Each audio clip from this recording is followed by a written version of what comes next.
Okay, so basically we're going to be using the rule of division that the divisor times the quotient is equal to the dividend. So here we have 3 4/8. So here was our divisor, 8 is what we divided, 3 was our quotient. 8 times 3 is 24. To get our dividend back, we've got to add a remainder. So 8 times 3 plus the remainder. So let's write this down.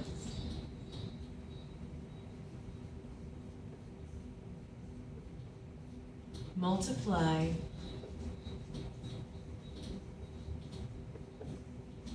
the denominator of the fraction, which was the original divisor if we look at it from this way,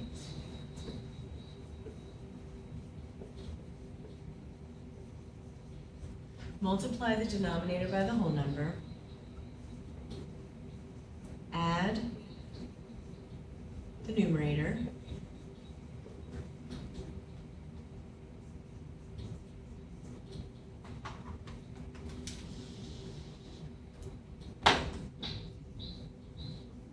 this answer is the new numerator,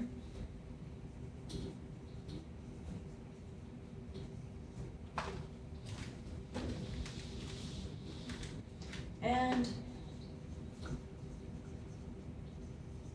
denominator stays the same.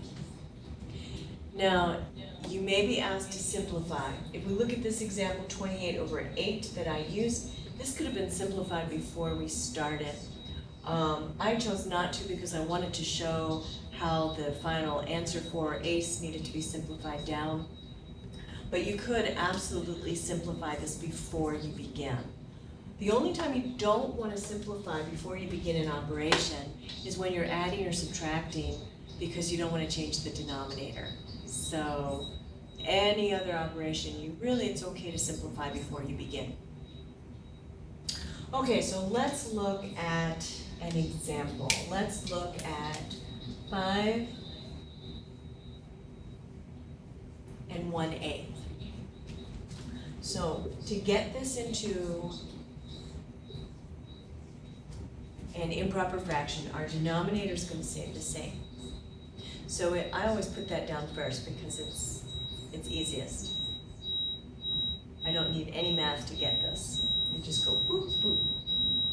Then, to get my numerator, I multiply my 8 times the quotient, or the whole number, 8 times 5, which is 40, and then I add this numerator. So 40 plus 1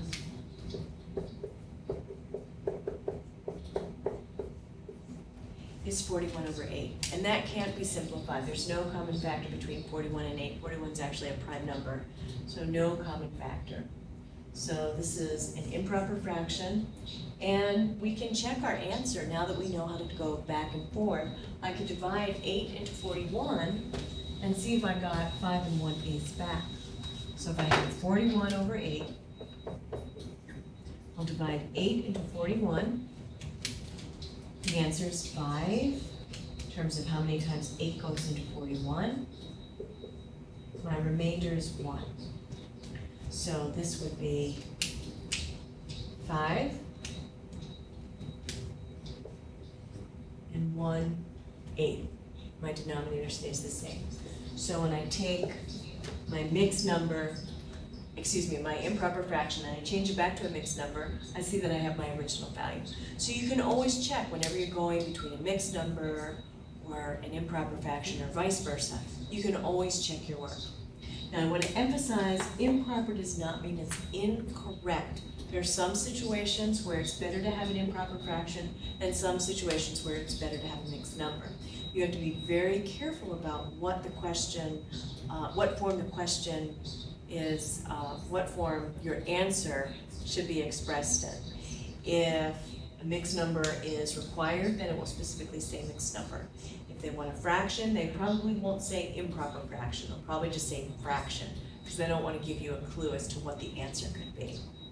So just have to be careful. Neither one is more correct, they're just more suitable for different situations.